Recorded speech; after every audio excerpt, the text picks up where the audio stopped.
Pessoal, tudo jóia? Eu sou o professor Rodrigo Cavaleiro Rodrigues e estou aqui estudando com vocês ética pública. Exatamente, esse é o nosso tema de agora. Vamos estudar ética, não iremos estudar ética no seu sentido amplo, que seria um estudo de filosofia pura. Não, vamos estudar ética no setor público, especificadamente no Poder Executivo Federal. Vamos estudar um decreto, mas olha só que curioso, até engraçado na verdade. Olha o número desse decreto aqui, gente. O decreto 171. É sério. Se você for no Código Penal, o artigo 171 do Código Penal não é o famoso estelionato e não virou tipo uma brincadeira de décadas. Brincadeira não, né? Às vezes até pejorativo. É do gosto popular chamar alguém de 171, um estelionatário. Pois então, curiosamente, em 1994 foi editado um decreto que é o Código de Ética Profissional do Servidor Público Federal. Ok? E os decretos são numerados de acordo com a sua sequência. Ou seja, não foi o presidente da época, Itamar Franco, que escolheu este número, não. O número, em razão da sequência, ficou 1171. Tá ok? E é esse decreto que a gente vai começar a estudar agora. Mas antes disso, vamos fazer uma pergunta bem básica, né? E que não é de resposta simples. O que é ética? Vamos lá. O que é ética, pessoal? Ética é um ramo da filosofia. Ou seja, percebeu que já não é coisa simples, é ramo da filosofia, então para estudar ética a fundo a gente precisaria de muito tempo e muita leitura. Mas não é isso que nós vamos fazer aqui, porque vamos estudar ética, que é um ramo da filosofia. O que é que faz a ética? Ela investiga os princípios que regem o comportamento. Só que nós vamos pegar a ética da administração pública, que é o dever de honestidade.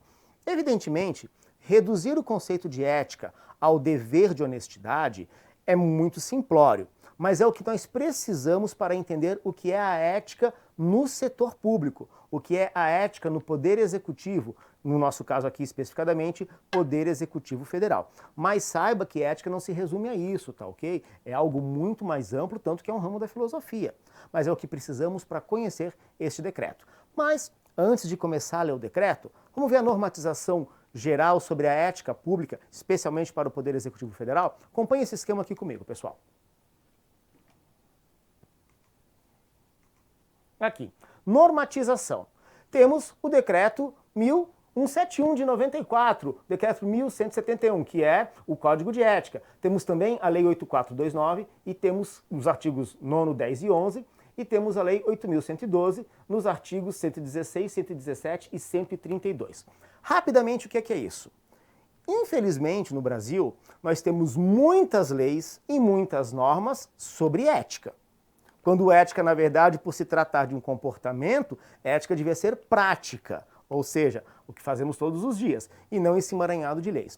Então, o que a gente vai estudar agora, o decreto 1171, é o Código de Ética Profissional do Servidor Público do Executivo Federal, correto? No entanto, a Lei 8429 é a lei da improbidade administrativa, e especialmente os artigos 9, 10 e 11 desta lei tratam das condutas de enriquecimento ilícito, dano ao erário e atentado aos princípios da administração, portanto, condutas antiéticas.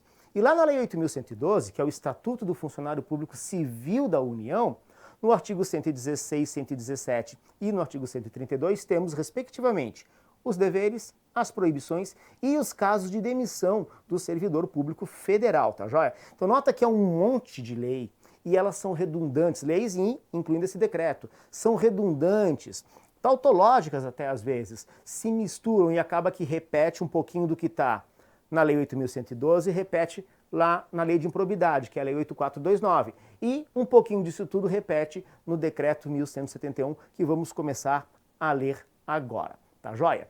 E daí, esse decreto? O capítulo 1 desse decreto é dividido em 3 seções. A primeira seção são as regras deontológicas, a segunda seção os deveres dos servidores, a terceira seção, vedações aos servidores. Atenção, pessoal, um rápido recado. O decreto não é muito extenso, tem apenas 2 capítulos. O capítulo 2º trata das comissões de ética. No entanto, se você for ler este decreto, e tem que fazer isso, você tem que pegar o decreto e lê-lo, vai ver que o capítulo 2º, ele está todo riscado, ou seja, quase tudo ali já foi revogado, em função de um outro decreto de 2007, o decreto 6.029. Então, a parte das comissões de ética, aconselho estudar, e daí aconselho até as nossas aulas aqui, evidentemente, estudar junto com o Decreto 6.029, que é o decreto que trata do sistema de gestão da ética pública no Poder Executivo Federal. Então vamos nos concentrar nessas 3 seções do primeiro capítulo, regras deontológicas, deveres e vedações, sendo que na aula de agora vamos tratar das regras deontológicas, deixando então os deveres e vedações para outras 2 aulas que vão compor, né, um todo desse estudo sobre a ética, especificadamente sobre o Código de Ética do Poder Executivo Federal. E daí já começou agora, né, a confusão. O que é uma regra deontológica? Tá aqui a pergunta, gente. O que é isso? O que é uma regra deontológica? Então vamos lá, etimologia da palavra. Tá aqui. Deontologia. O que é deonto? Significa dever. O que é logia? Significa conhecer, estudar. Portanto, deontologia é o estudo dos deveres. Pessoal, eu sou obrigado a fazer uma crítica. Temos 3 seções no capítulo 1º deste decreto. A primeira seção, regras deontológicas. A segunda seção, deveres. Mas peraí, se deontologia, se as regras deontológicas são o estudo dos deveres, não era para a primeira sessão e a segunda sessão ser meio que a mesma coisa? E, na verdade, elas acabam se repetindo mesmo, tá? É um pouquinho confuso. Não é assim um decreto, não é uma maravilha da escrita, da técnica jurídica, a redação desse decreto. O que, às vezes, dificulta bastante, né, o nosso estudo para concursos públicos, tá joia? Vamos lá, então, nessas regras deontológicas. Começar a ler. É tudo muito tranquilo, apesar das palavras, às vezes, complexas e bonitas que vão aparecer aqui, tá? Então vamos lá, essas regras deontológicas. Primeiro esquema nosso aqui. Vamos pensar em dignidade, decoro e zelo. Vamos pensar no honesto versus o desonesto. Vamos pensar o bem comum como finalidade geral e a moralidade como fator de legalidade, tá ok? A partir dessas ideias, vamos agora destacar todas essas regras deontológicas. Vamos ler o próprio decreto e isso é importante para o estudo no concurso público. Então, agora eu vou ler com vocês o primeiro tópico deste decreto. Tá lá. A dignidade, o decoro, o zelo, a eficácia e a consciência dos princípios morais são primados maiores, que devem nortear o serviço público, seja no exercício do cargo ou função ou fora dele, já que refletirá o exercício da vocação do próprio poder estatal. Seus atos, comportamentos e atitudes são direcionados para a preservação da honra e da tradição dos serviços públicos. Gente, não é lindo isso? Pois então, regra deontológica é esse mundo do dever ser, o como você deve se comportar, tá? As palavras-chave eu destaquei em negrito e sublinhado aqui para vocês, para tentar identificar como é que isso vai aparecer num concurso público. Podem pegar essa frase e incluir palavras no meio dessa frase gigantesca, não é? Praticamente um parágrafo, incluir palavras ou retirar palavras para tornar essa frase falsa, esse verdadeiro parágrafo, torná-lo falso, tá ok? Bastante atenção, mas nota que é bem óbvio esse tipo de regra deontológica. Afinal, é o nosso próprio comportamento. E todo mundo tem uma boa noção do que é certo e do que é errado. Então, todo mundo tem uma boa noção do que é deontologia, apesar de não conhecer a palavra deontologia às vezes. Vamos lá, o tópico 2, então. Está aqui. O servidor público não poderá jamais desprezar o elemento ético de sua conduta. Assim, não terá que decidir somente entre o legal e o ilegal, justo e injusto, conveniente e inconveniente, oportuno e inoportuno, mas principalmente entre o honesto e o desonesto. Daí cito o artigo 37 da Constituição Federal, pessoal. É isso aí. Nota que, na verdade, isso daqui é uma decorrência, um desdobramento do princípio da moralidade, que tem como função complementar a legalidade. O servidor público não vai escolher apenas entre o legal e o ilegal, ele vai essencialmente escolher entre o honesto e o desonesto. Tá vendo como é que é complexo ser servidor público, gente? Pois é, exige um caráter elevado, né? É o que nós esperamos de você que vai prestar concurso público. Vamos lá no tópico 3? A moralidade da administração não se limita à distinção entre o bem e o mal, devendo ser acrescida da ideia de que o fim é sempre o bem comum. O equilíbrio entre a legalidade e a finalidade na conduta do servidor público é que poderá consolidar a moralidade do ato administrativo. Gente, esse primeiro trecho, essa primeira seção do primeiro capítulo desse decreto é quase que um livro. Não é? Nota até pelo tipo de construção, não é aquela construção que a gente está habituado da legislação, dá até a impressão que eles pegaram trechinhos de alguns livros, não é? E jogaram ali como dispositivos normativos, tá joia? É tudo muito tranquilo, muito óbvio, mas óbvio por quê? Porque ninguém imagina o contrário. Vamos tentar pensar o contrário aqui, gente? Olha só, vamos pensar que o fim da administração não é o bem de todos, não é o bem da coletividade, seria o meu bem particular? Óbvio que não. Vamos achar que a moralidade não é importante? Óbvio que não. Está notando que é fácil isso, na verdade? É uma questão de uma rápida leitura com calma? Tranquilo. Vamos lá para o tópico 4? A remuneração do servidor público é custeada pelos tributos, pagos direto e indiretamente por todos, inclusive pelo próprio servidor, não é, gente? E por isso se exige, como contrapartida, que a moralidade administrativa se integre no direito, como elemento indissociável de sua aplicação e de sua finalidade, erigindo-se como consequência em um fator de legalidade. Está praticamente repetindo o tópico anterior. E está dando um alerta para o servidor público. A tua remuneração, servidor público, é paga pelos tributos recolhidos de todos nós, inclusive de você mesmo, servidor público. Então, por isso que você vai nos servir. Vai nos servir prestando sempre a sua função, realizando a sua função em favor do bem comum, nunca esquecendo da moralidade como parte integrante da própria legalidade, como diz esse tópico aqui. Legal, gente? Vamos agora pensar em outras palavras. Segue esse esquema aqui comigo. Vamos pensar um pouco no serviço público como patrimônio da sociedade, na função pública integrando o cotidiano do servidor, a publicidade como requisito de eficácia e moralidade e a verdade como um direito. Então, temos essas palavras aqui para pensar. Eu gosto desse último tópico, que a verdade é um direito, o servidor público não pode mentir, não pode falsear a verdade, nada de fake news, né? Isso é perigoso, isso não é legal. Vamos então pegar essas palavras desse esquema e vamos localizar os tópicos que estão no decreto 1171. Vamos lá, vamos ler rapidamente aqui o tópico 5. O trabalho desenvolvido pelo servidor público perante a comunidade deve ser entendido como um acréscimo ao seu próprio bem-estar, já que, como cidadão integrante da sociedade, o êxito desse trabalho pode ser considerado como seu maior patrimônio. Meus amigos, sabe que ideia que está por trás disso tudo? É que a sua função pública e a sua vida privada se misturam. Eu sou um crítico dessa ideia. Eu, por exemplo, adoro o meu trabalho, estou aqui, eu me divirto muito em sala de aula, eu me divirto aqui gravando, né? Às vezes é uma atividade solitária, mas eu acho muito legal aqui gravar. Não me divirto tanto na advocacia, um clima um pouquinho mais pesado, mas eu gosto muito do que eu faço. Só que o meu patrimônio, assim, não é só o meu trabalho, é muito além disso. Eu critico um pouco essa ideia, tá? Mas o que está por trás disso, e é importante que você tome consciência disso, é que o servidor público vai ser a imagem do Estado, da União, do município. Portanto, sendo a imagem da própria administração pública, tua vida privada e a tua vida pública se misturam. Então você tem que ter essa consciência que a função pública faz parte do teu próprio cotidiano. Quer ver? Vamos seguir aqui? Olha só que o tópico 6.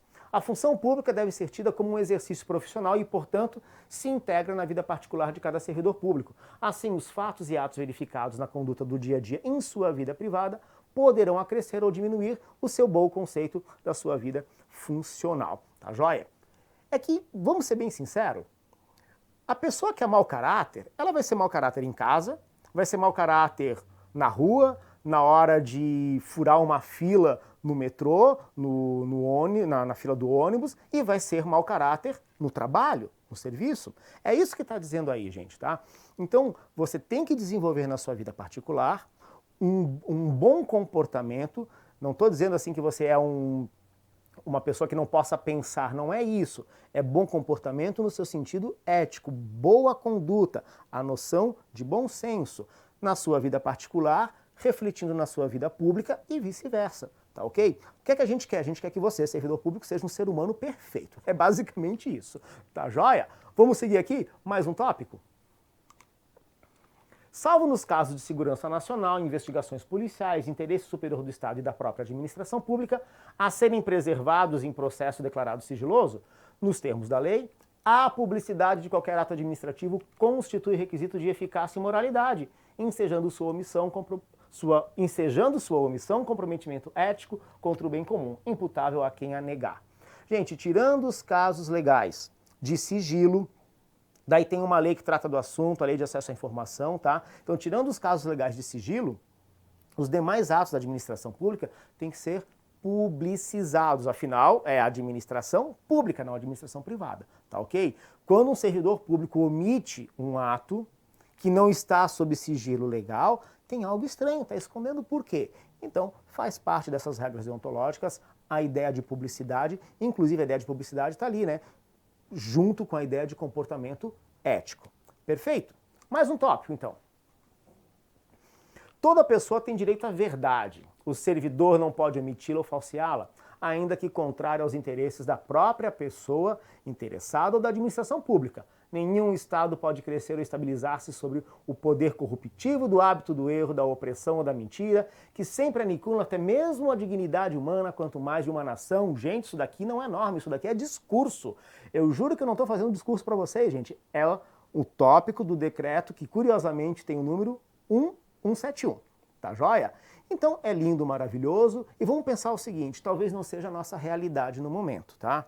Mas é a nossa utopia, é onde nós queremos chegar. E você que está aí me assistindo, eu quero que você seja um excelente servidor público e que você não perca a esperança, tenha essa utopia, para chegar aqui nesse ponto lindo e maravilhoso em que um belo discurso coincida com a realidade, tá ok?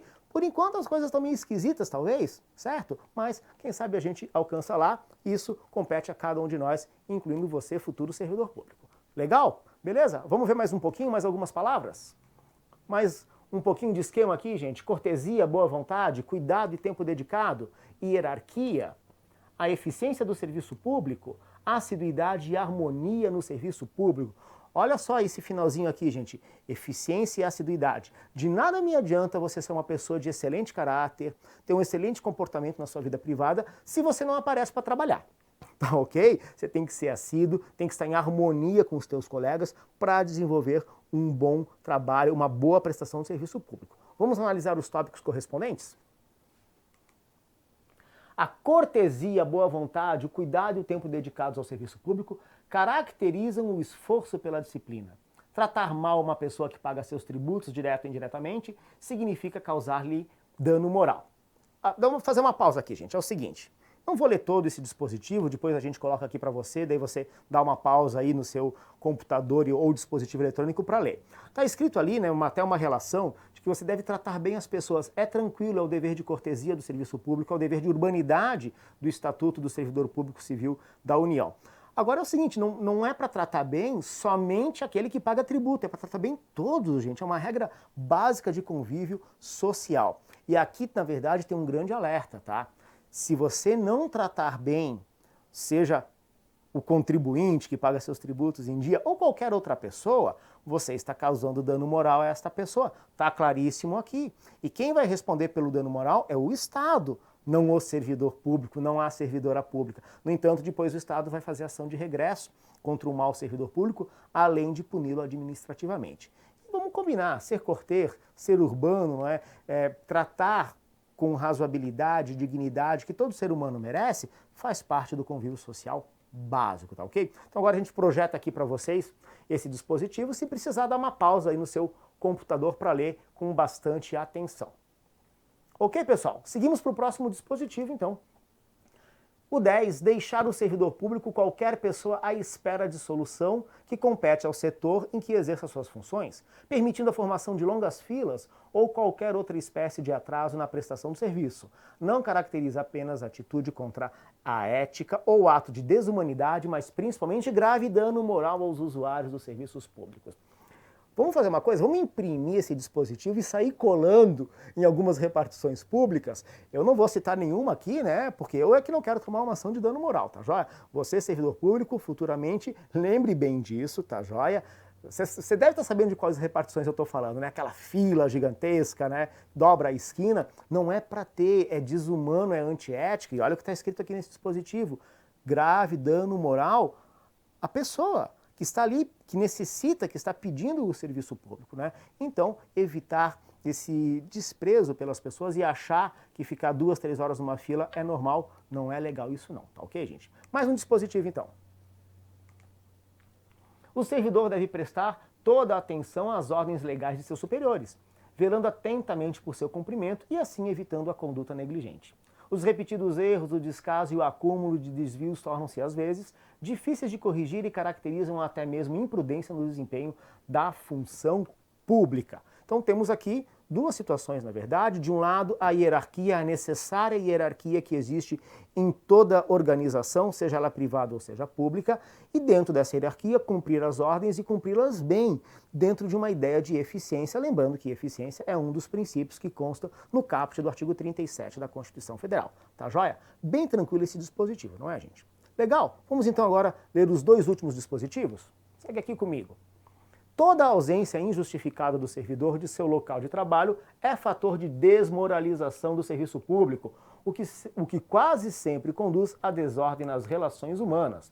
E o servidor que trabalha em harmonia com a estrutura organizacional, respeitando seus colegas cada concidadão, colabora e de todos pode receber colaboração, pois sua atividade pública é a grande oportunidade para o crescimento e engrandecimento da nação. Uau! Lindo, hein, gente? Pois é, vamos tentar fazer isso lindo, né? Tentar botar isso daqui na prática. Compete a todos nós, cidadãos e cidadãs, e no caso deste código que estamos estudando agora, especialmente ao servidor e à servidora pública. Legal, gente? Então, olha, vimos todas as regras deontológicas que constam no Decreto 1171 de 1994, que é o Código de Ética Profissional do Servidor e da Servidora Pública do Poder Executivo Federal. Legal, gente? Beleza? É isso aí, então. Muitíssimo obrigado pela atenção de vocês. Até a nossa próxima aula. Tchau, tchau.